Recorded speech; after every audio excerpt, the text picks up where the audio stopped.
اب خفائے معنی کے اعتبار سے تو اس لحاظ سے بھی انہوں نے 4 قسمیں اس کی بنائی. یہ چاروں قسمیں یہاں جو بنتی ہیں نا، یہ جمہور کے ہاں جو مجمل کی تعریف ہے یہ ساری اس میں فٹ ہوتی ہیں.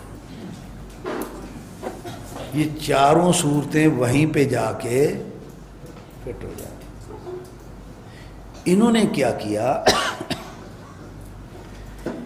انہوں نے وہ بڑے باریک فروق، دیکھو 2 چیزوں میں جب آپ ایسا فرق کریں گے کہ جو بہت باریک ہے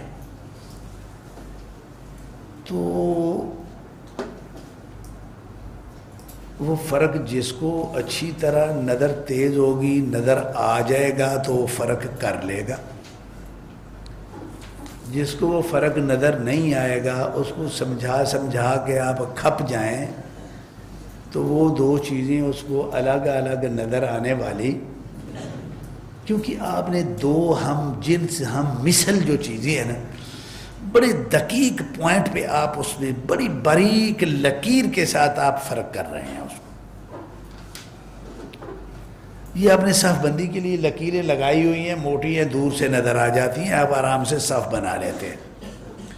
اگر یہی لکیر جو ہے یہ بھائی ہمارے یہ بال سے بھی باریک یہ لکیر اگر کر دیں تو آپ تو پہلے 5 منٹ وہ لکیر تلاش ہی کریں گے کہ وہ صف جو ہے نا وہ کہاں کھڑے ہونا ہے. یہ بات سمجھ رہے ہیں؟ مثالیں اس لیے دے رہا ہوں کہ انہوں نے یہ جو فروق بیان کیے نا، اب جمہور نے جہاں بھی اشتباہ آ گیا وہ حل نہیں ہوتا یار، اس کی وجہ کوئی بھی ہو، کیسی بھی ہو، جہاں سے بھی آئے، جمال کہیں سے پیدا ہوا، کس دروازے سے آیا، وہ مجمل ہی مجل ہے. سمجھ جو نہیں آ رہا تو مجمل ہی ہے. اب آپ کہیں نہیں جی اس دروازے سے آئے تو وہ مجمل ہوگا، اس دروازے سے آئے تو وہ پھر اس کا نام یہ رکھیں گے، اس دروازے پہلے یہ 5-6 دروازے یاد کریں. بات تو ایک ہی ہے. تو یہ جو 4 اصطلاحیں ہیں نا اس میں یہی مسئلہ ہے. اب ان کی تعریفیں پڑھیں. کہتے جی خفی جو ہے نا الکلام الذی خفیہ مرادہ بعارض نشأ من غیر صیغۃ وصیغۃ واضحۃ الدلالۃ علی معنیہا لغۃ، کہ خفی اس کو کہتے ہیں کہ جس میں اس کی دلالت میں خفا جو آیا ہے نا وہ لغوی وضع اس کی سبب نہیں ہے، اس کا لغوی معنی اس کا واضح ہے، وہ کہیں دوسری جہت سے آیا ہے. چلیے مثال اس کی جو ہے نا وہ یہ دیتے ہیں کہ جس طرح یہ آیت ہے والسارق فاقطعوا ایدیہم. اب ایک سارق ہوتا ہے، لغت عربی میں ایک نباش بھی ہوتا ہے. نباش کس کو کہتے ہیں؟ جو کفن چور ہے. چور یہ بھی ہے. سرقہ کا معنی موجود یہاں بھی ہے. ایک طرار ہوتا ہے جو جیب کترا جس کو کہتے ہیں، چوری یہ بھی کر رہا ہے. جب شریعت نے چوری کی مختلف شکلوں کے نام مختلف رکھ دیے، کام ایک ہی ہے، نام الگ الگ ہیں، لیکن سزا جو ہے اس کو منسلک کر دیا سرقہ کے ساتھ، تو اب یہاں ایک خفا پیدا ہو گیا کہ نباش اور طرار کا ہاتھ کاٹے یا نہیں کاٹے. یعنی قطع الید کی جو حد ہے وہ طرار اور نباش پہ لگائیں یا نہ لگائیں. کیوں؟ جو تغیر الاسماء ہیں یہ بعض دفعہ تغیر فی الحکم کا باعث بنتی ہے. تو لہذا یہ ہم کہیں گے کہ یہ آیت جو ہے یہ نباش اور طرار کے حق میں خفی ہے. تو یہ انہوں نے خفی کی مثال دی. خفی کا مطلب یہ ہے کہ جو کم درجہ کا خفا ہے نا وہ خفی ہے. حکم اس کا بیان کرتے ہیں کہ وجوب النظر فی العارض، کہ یہ دیکھنا چاہیے کہ چلو وہ طرار نباش نام تو 2 الگ ہو گئے، اب دیکھو کہ سرقہ کا جو معنی ہے وہ اتم طور پہ کہاں کہاں پایا جاتا ہے. اب اگر دونوں جگہوں پہ مکمل طور پہ وہ سرقہ کا معنی پایا جاتا ہے تو دونوں کا ہاتھ ان کا بھی کاٹیں گے. اب انہوں نے کہا بھائی ہم نے تو دیکھا ہے کہ ہمیں نباش میں تو سرقہ کا معنی، اس میں طرار میں باتم پایا جاتا موجود نظر آیا ہے، لہذا اس کا ہاتھ کاٹیں گے. ٹھیک ہے. نباش میں جو سرقہ کا معنی ہے وہ کمزور ہے اس میں، کیونکہ نباش جو ہے نا جو کفن چرایا گیا ہے، اب قتل ید میں ضروری ہے کہ جو مال مسروق ہو وہ جو مال مسروق ہو وہ کسی کی ملکیت بھی ہونا چاہیے. تو چونکہ میت تم مالک ہوتی نہیں، اب اس کا جو مال اس نے چرایا ہے تو اس میں یہ ایک کمزوری آ گئی. چلو یہ بات تو ٹھیک ہے، یہ اس کو اجتہادی نقطہ نظر سے اگر لیں تو کوئی مذاکرہ نہیں ہے، اس میں ایک توجیہ جو ہے وہ فقہی اعتبار سے مناسب ہے. اب ان کا حکم خفی کا انہوں نے یہ بنایا کہ ہم یہ دیکھیں گے کہ وہ جو جس وجہ سے حکم لگا ہے وہ وجہ باتم کہاں کہاں پائی جاتی ہے. جہاں جہاں باتم پائی جاتی ہے اس میں وہی حکم دے دیں گے، جہاں وہ باتم نہیں ہے ناقص ہے وہاں پہ اس کا حکم پھر اور ہوگا. اس کو کوئی سزا دے دو، کوئی مارو پیٹو، کچھ جو کرنا ہے کرو، لیکن ہاتھ نہیں کاٹو. یہ خفی کی جو ہے نا وہ تعریف ہے. اس کے بعد ہے المشکل.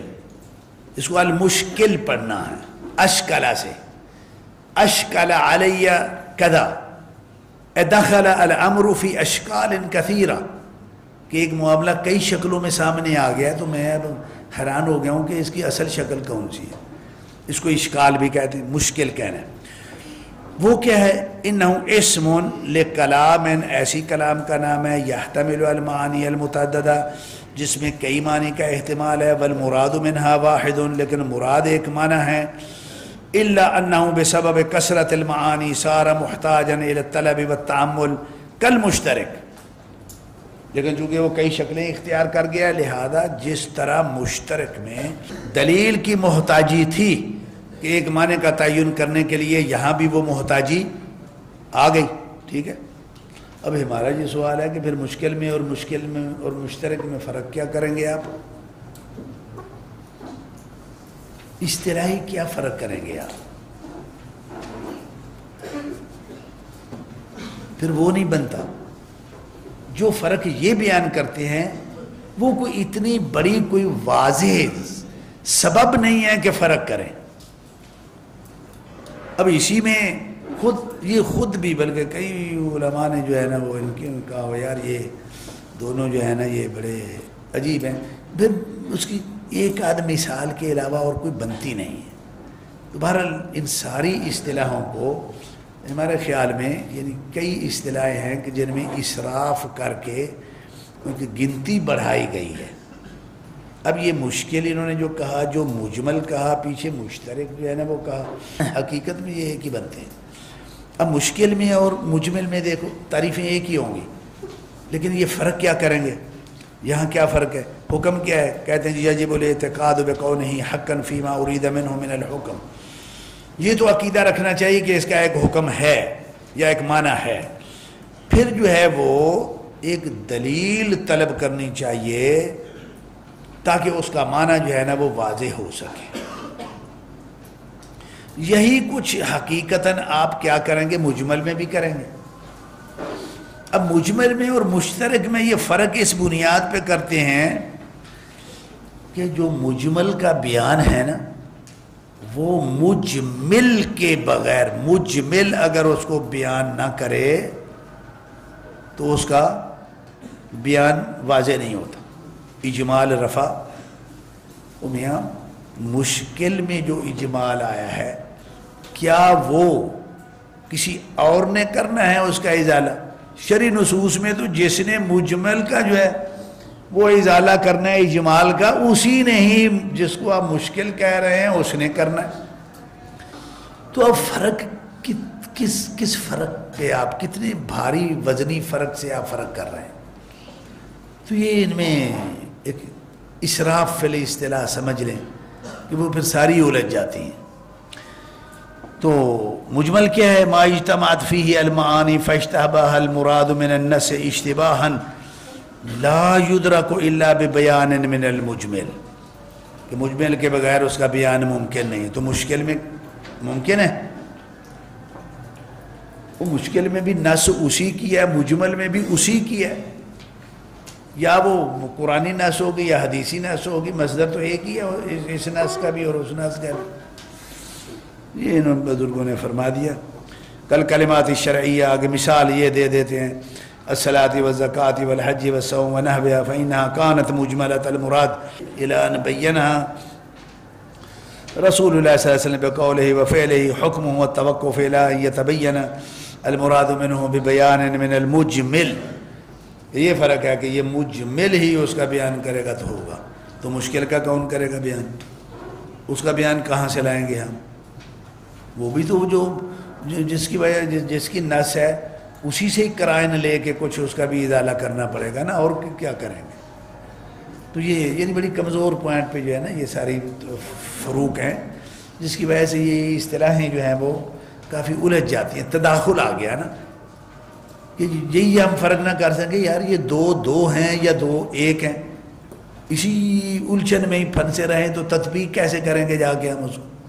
یہ مسئلہ.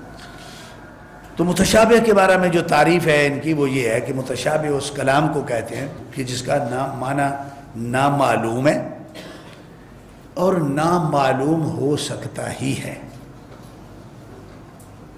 معنی معلوم بھی نہیں اور نہ معنی اس کا معلوم ہو ہی سکتا ہے. تو اس میں یہ متشابہ کی جو تعریف ہے، جمہور تو متشابہ جس کو یہ کہتے ہیں اس کو مجمل کے ضمن میں ہی بیان کرتے ہیں، لیکن انہوں نے متشابہ کی تعریف یہ کی. اب اس میں جو ہے نا اصل میں ایک آیت ہے جو اس کا سبب ہے، وہ سورہ آل عمران کی جو ہے نا هو الذی انزل علیک منہ آیات محکمات ہن ام الکتاب. محکمات بھی ہیں جو ام الکتاب، آگے وَأُخَرْ متشابہات، آگے وَأَمَّا الَّذِينَ فِي قُلُوبِهِمْ زَيْغٌ فَيَتَّبِعُونَ مَا تَشَابَهَ مِنْهُ ابْتِغَاءَ الْفِتْنَةِ وَابْتِغَاءَ تَأْوِيلِهِ وَمَا يَعْلَمُ تَأْوِيلَهُ إِلَّا اللَّهُ وَالرَّاسِخُونَ فِي الْعِلْمِ يَقُولُونَ آمَنَّا بِهِ كُلٌّ مِّنْ عِندِ رَبِّنَا. اب یہاں یہ واو جو ہے نا وَالرَّاسِخُونَ سے پہلے، اس واو میں جو ہے وہ اس واو کی دلالت یہاں جو ہے وہ اشکال کا باعث ہے کہ یہ واو عاطفہ ہے یا واو استئنافیہ ہے. اگر عاطفہ مانے تو پھر کیا ہوگا کہ اللہ بھی اس کی تعویل کو جانتے ہیں اور راسخون فی العلم بھی جانتے ہیں. عاطفہ ہو تو ایسی صورت میں جو متشابہات ہیں وہ کہاں چلی گئی؟ وہ عام مجمل کی مد میں چلی گئی. جنہوں نے اس واو کو استئنافیہ مانا ہے وہ یہ کہتے ہیں کہ پھر اس کی تعویل اللہ کو ہی معلوم ہے، جو راسخون فی العلم ہیں ان کو تعویل اس کا معلوم نہیں ہے. وہ یہی کہتے ہیں کل من عند ربنا، وہ یہ کہتے ہیں. اب ایسی صورت میں پھر متشابہ کیا ہوئی؟ استئنافیہ کی شکل میں متشابہ کیا ہوئی کہ جس کا علم اللہ کے علاوہ کسی کو نہیں ہے. عاطفہ کی صورت میں کیا ہوئی پھر واو؟ معنی کیا ہوا کہ اللہ بھی اس کی تعویل کو جانتا ہے اور راسخ فی العلم بھی جانتے ہیں. ہاں جو غیر راسخ فی العلم ہیں وہ وہاں تک نہیں پہنچ پاتے، ان کے نزدیک پھر کیا ہو جائے گا؟ پھر یہ عام یہی جو متشابہ ہے یہ مجمل کے معنی میں چلا جائے گا. تو یہ آیت میں یہ واو اصل میں جو ہے نا وہ باعث ہے اس اختلاف کی کہ متشابہ کا معنی کیا کریں.